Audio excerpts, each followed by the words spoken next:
Hola, bienvenidos a un nuevo episodio. En el día de hoy hablaremos de historia de Estados Unidos y el lejano oeste. Y es que para ello tenemos como compañía a Mario. Hola. Bienvenido.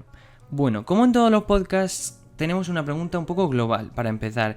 Y es que, ¿qué importancia tiene Estados Unidos para que hablemos en un episodio entero de él? Bueno, Estados Unidos en el mundo tiene bastante importancia, tanto terrenal, económica y en todos los sentidos, y social. Y es bastante interesante la poca historia que tiene este país, ya que es donde se han producido de los genocidios más grandes de la historia y poco se habla de ello. Y su ley tampoco se diferencia mucho de la que era en sus antiguos años. Bueno, pues como para empezar un poco en lo que viene a ser los orígenes de Estados Unidos, sabemos que en su historia hubo una de las guerras más importantes, que es la guerra de secesión, que alguna gente lo sabrá, Sí. y es que incluso lo vemos reflejado hoy en día, la guerra. Pero explícanos un poco, ¿cómo es esto?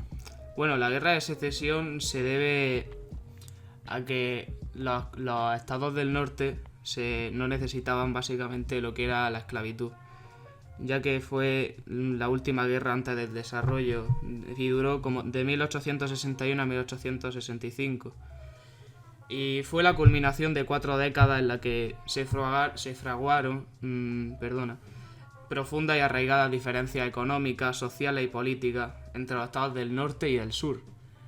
Y esta empezó con el asalto a la guarnición de Fort Sumter el 12 de abril por parte de los Estados Confederados, ya que ellos estaban en contra de lo que era la esclavitud. Y por esto se ve reflejado hoy en día con el racismo más bien impulsado por el presidente actual, Trump. Bueno, y es que hablemos de no solo la guerra, sino el origen, cuándo empezó a civilizarse de verdad. Sí, bueno, Estados Unidos, lo que es el desarrollo industrial de Estados Unidos ha durado bastante tiempo. Y todo en parte fue impulsado por un ideólogo. Este era Oliver Sullivan, si no me equivoco, que creó la idea del destino manifiesto. Esta consiste en que Estados Unidos y los ciudadanos de Estados Unidos tienen el derecho de colonizar todo ese terreno. Por tanto, echar a los antiguos habitantes, y todo por el simple hecho de que Dios le ha dado el permiso de hacerlo. Y con eso se excusaban para matar y hacer el genocidio más grande de la historia, básicamente. La ciudad principal en el inicio de su expansión era San Luis, y de ahí ya se fue colonos de Inglaterra y mismos de allí, o de ciudades que estaban ya a rebosar de gente, veían las oportunidades de esta nueva tierra y viajaban allí. Empezaron a expandirse por medio oeste y ya el oeste a finales de su época, antes de que llegase el ferrocarril. Se crearon ciudades como Chicago, San Francisco, California, todos estos centros del mundo básicamente. Y eran las ciudades más importantes en aquella época porque era donde había un poco de civilización en todo ese terreno y lo que daba esperanza a seguir avanzando. Ya que en un terreno tan grande no va a haber mucha ley y además era un estado súper frágil, lo cual indució a la gente a crear un sistema totalmente privado en todos los sentidos, ya que el estado no podía permitirse algo como un hospital, un colegio y cosas así. Bueno, también claramente los antiguos habitantes de este terreno no iban a estar contentos con esta idea, así que allá por el final de su expansión se crearon como una especie de guerra, la guerra india, que fueron bajo el gobierno de los Estados Unidos, y han sido más de 40 en número, y han costado la vida de unos 19.000 hombres, mujeres y niños blancos, e innumerables muertes indias, por no hablar de los heridos. Estos fueron guerras impulsadas por varias tribus, los Black Hawk, los Apaches, los Navajos y los Sioux, todos con sus grandes jefes, como a Toro Sentado, Caballo Loco, Águila Voladora y todos estos personajes. También podemos hablar de cómo se defendía un terreno así lleno de forajidos y de gente sin ley, ya que es muy interesante. Como el país no tenía un sistema de ley en sí, se creó una especie de sistema de caza-recompensa. Si había un forajido buscado, se ponía en en el corcho de la oficina del sheriff con su nombre bajo una recompensa de $10.000, si ya hay alguien súper buscado. Y pues cualquiera podía ir a la ubicación más reciente de esa persona y matarlo para después cobrar su recompensa. Así básicamente se iba formando el sistema de defensa allí. Bueno, y con esto ya se acaba con la llegada del ferrocarril. Todas estas bandas de forajidos, en las que atracaban trenes, bancos, diligencias, carros, todo esto se acaba con la llegada del ferrocarril, ya que 4 personas, no me acuerdo ahora el nombre precisamente, pero fueron 4 las que impulsaron el desarrollo del ferrocarril de San Luis a todas estas ciudades del oeste, como California, Chicago y todo esto. Y ya cuando se fue comunicando todo esto, empezó a desaparecer lo que era el terreno sin ley, por así decirlo. Y ahí acabó. Los forajidos se veían en su última y lo único que hacían era moverse a lugares paradisíacos como Cuba, Tahití y todas estas islas. Bueno, hablábamos antes de los indios, y es que todos sabemos, ¿no? Hemos visto un montón de películas de indios y vaqueros. Sí. Se iban al centro de la ciudad, se pegaban un tiro. Pero ¿cuánto de verdad hay en esto? Porque se dice incluso que el cine no refleja la realidad. Bueno, el cine ha maquillado muchísimo lo que es la visión real de todo esto. Básicamente los duelos esos eran muy difíciles que se tratase, o sea, que se hiciese uno más. Bueno, algunos se hacían por simple deporte incluso. Pero si, por ejemplo, si yo cabreo a una persona en un salón, lo que va a hacer es pegarme un tiro o clavarme un cuchillo. O sea, eso no pasa como venga. Vamos al centro de la ciudad y a las 12 de la tarde desenvainamos nuestros revólveres. Pero no, eso no pasa. Básicamente se puede reflejar con un ejemplo. Billy el niño. Podéis hacer una estimación de las muertes que causó este hombre. Que me diráis 30, 40, 50, 2000 hombres, pero en verdad fueron 9 personas las que mató este señor.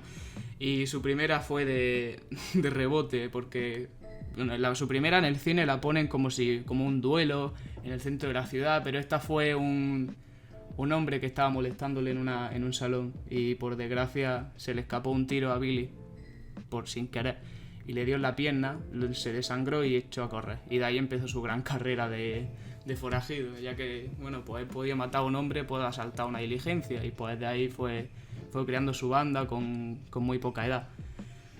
Y eso, también los forajidos más conocidos como Jesse James y todo esto, tampoco ha sido tan épica su historia, ¿sabes? Ha sido más simple, ya que el cine le gusta maquillarnos mucho lo que es eso. También, como en aquella época de los 70, 60, fue el culmine del cine western, ya que empresarios con miles y miles de millones de dólares, como les sobraba tanto el dinero, lo que se dedicaban era a hacer cine western, cine negro y todo esto. Y de ahí nace también todo ese maquillaje creado por la propaganda de Estados Unidos. Bueno, Mario, es que ahora quería que nos contase un poco qué otros conflictos hubo durante el desarrollo. Sí, hubo uno bastante importante que sería la independencia de Texas o la Revolución de Texas, más bien conocida. Y tuvo lugar entre el 2 de octubre de 1835 y el 21 de abril de 1836.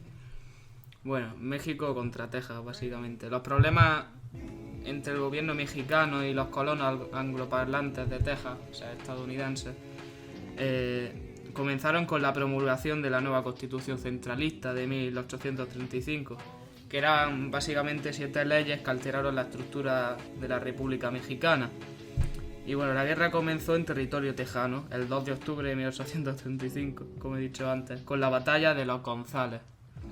Y después los tejanos tomaron 2 territorios, que serían la Bahía y San Antonio Béjar, que poco después caerían. Después de varias victorias mexicanas y el paso del tiempo, la guerra terminó inesperadamente con la batalla de San Jacinto, en la que los tejanos, comandados por Samuel Houston, ganaron. Bueno, Texas, después de independizarse, se uniría a Estados Unidos en 1845. Y la negociación no fue demasiado bien. Las reclamaciones de ambas partes no quedarían finiquitadas, así que comenzaría la guerra de Estados Unidos y México, que duraría de 1846 a, si no me acuerdo mal, a 1848. Bueno, y ahora para ya casi finalizar, hablábamos de historia de la actualidad, o sea, queríamos hablar un poco de cómo se ha reflejado toda esta historia que hemos contado a la actualidad. Sí, bueno, básicamente lo que pasó en ese tiempo es que el Estado era muy frágil, así que daba más libertad de creación y más privatización de varios sectores de la economía, como es la sanidad o la educación, como he dicho antes. Y eso se ha visto reflejada en la actualidad, no se ha cambiado. Y básicamente casi todo el sector económico de Estados Unidos es privado. Y no cambia mucho tampoco el sistema de leyes. Tú podías ir andando con una carabina por la calle allí y por aquí también puedes, perfectamente, así que... Claro, y lo vemos reflejado en que niños de 18 años, 19 años, que están todavía en el instituto, se ve reflejado en los múltiples tiroteos que ha habido últimamente en la historia de Estados Unidos.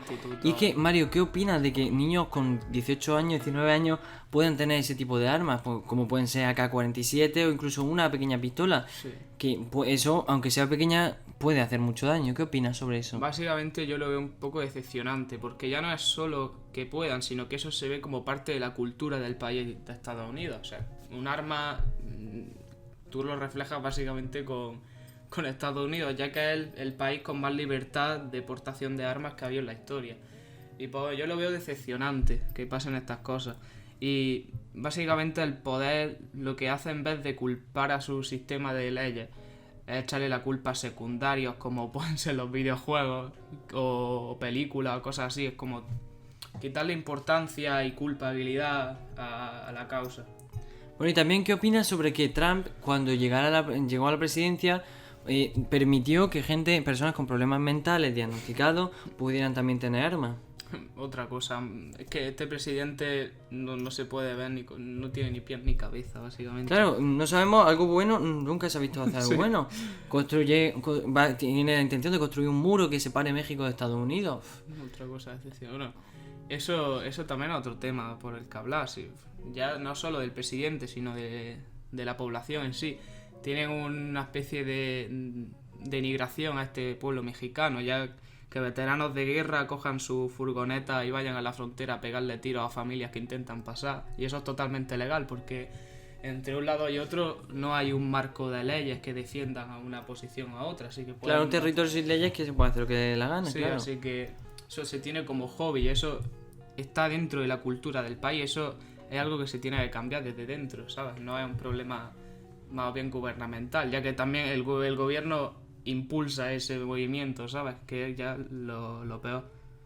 Claro, pero también vemos como supremacistas blancos hacen increíbles matanzas. Sí. Hace poco veíamos que un supremacista en un pueblo de allí de Estados Unidos mataba a un montón de mexicanos, hasta 25 o 26 mexicanos. Vemos que eso también pasaba antiguamente, como comentábamos. Con la guerra de secesión. Claro, pero también pasa actualmente. Mucho menos, pero se ve reflejado igual. Es una de las secuelas que ha dejado esta guerra, básicamente. Esa ideología racista del bando confederado ha afectado muchísimo a la población y la gente se lo sigue tomando en serio. Y yo lo veo un poco absurdo, la verdad, porque eso también viene de la desinformación. Claro, y preocupante también, porque es que no se puede ir seguro por Estados Unidos, no sabe, en cualquier momento se puede iniciar un tiroteo. Aparte del sistema roto que tienen, básicamente. Es una de las potencias mundiales en la que, sí, es el país de las oportunidades, de las empresas, de todo esto, pero también hay que ver cómo se vive ahí, ¿sabes? Los barrios bajos de Nueva York, de Detroit y todo eso son como gente denigrada, básicamente, y que hay una clara diferencia entre clases allí en ese país, y lo veo decepcionante también, que un país tan grande y tan exitoso, entre comillas, como es Estados Unidos, tenga un pueblo así de mal. Pues muchísimas gracias por venir, Mario. Encantado de volverte a ver por aquí. Parece ser que tú siempre nos vas a contar historias. Estamos encantados. Pero bueno, antes de finalizar, como siempre, deciros dos cosillas. Una, que ya tenemos Patreon, como anunciábamos hace un tiempo. Y es que, para quien todavía no lo sepa, Patreon es una plataforma de micropagos que permite apoyar económicamente a los creadores de contenido. Abajo tenéis el link para que leáis un poco más, o sea, menos resumido que es Patreon. Y también deciros que tenéis un código, un 10% de descuento con nuestro patrocinador. Y el código lo dejamos abajo, la tienda también. Y para quien no tenga la mochila ya todavía para la vuelta al cole, pues igual encuentra ahí la mochila que quiere. Y bueno, si queréis más podcasts de historia como este, lo que podéis hacer es apoyar el canal con un pequeño like y una suscripción. Y ya de paso activar la campanita, que últimamente YouTube está funcionando fatal con la notificación. Sí, porque no llegan las notificaciones. Y si nos veis desde Spotify, recordad seguirnos, compartirlo, que os ayuda mucho. Muchísimas gracias por vernos y te esperamos para más varios. Sí, por favor. Adiós.